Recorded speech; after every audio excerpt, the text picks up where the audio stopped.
Ciao a tutti ragazzi e bentornati su Darifest. Oggi episodio in cucina. La ricetta di oggi prevede l'uso di acqua TDS 0, sale di ottima qualità e pasta rigorosamente rummo. Questo è uso dopo. No, a parte gli scherzi, voi il sale lo mettete prima o dopo che l'acqua bolle? Quanti di voi si sono mai chiesti quale fosse il miglior sale in commercio? Noi inizialmente ci siamo trovati combattuti sulla scelta della marca migliore. Leggendo tutte le composizioni, confrontando i prezzi e provando nelle nostre vasche, siamo giunti alla fine a una conclusione. I noti sali di qualità, utilizzati dalla maggior parte degli acquariofili, sono tutte ottime scelte per iniziare. Alla fine si può sopperire alla mancanza di un dato elemento contenuto nel sale con delle integrazioni mirate. Successivamente, quando si otterrà un po' più di dimestichezza con i valori chimici, si potrà scegliere un sale più idoneo alla nostra vasca e ai nostri animali. Ad esempio, in un acquario ricco di coralli con crescita rapida è più indicato il cosiddetto sale carico.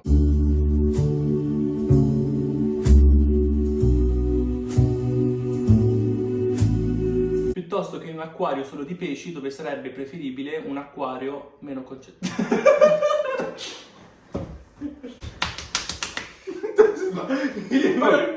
Piuttosto che in un acquario solo di pesci, dove sarebbe preferibile piuttosto che in un acquario solo di pesci, dove sarebbe preferibile un sale meno concentrato.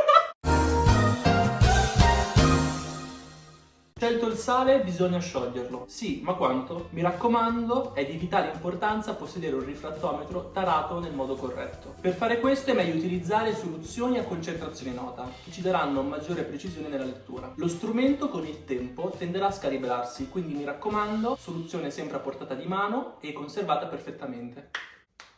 Mi devi pagare il noleggio di quel cosino lì, ciccio. Mi sa che devi pagare Sì, più la che bolletta caldo. della temperatura.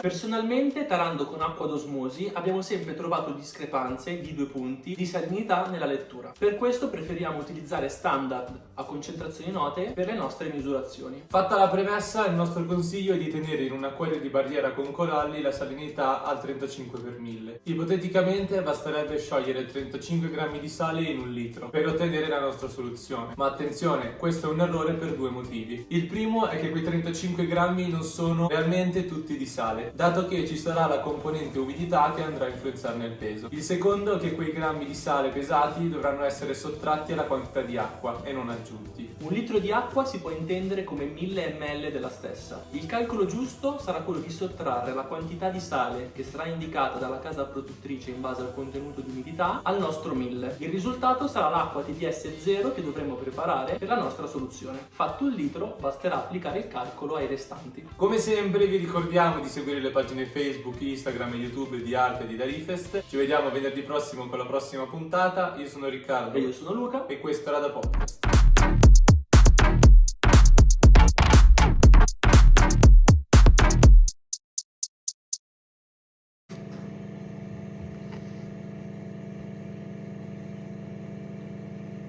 Cioè, tu aspetti tutto questo tempo?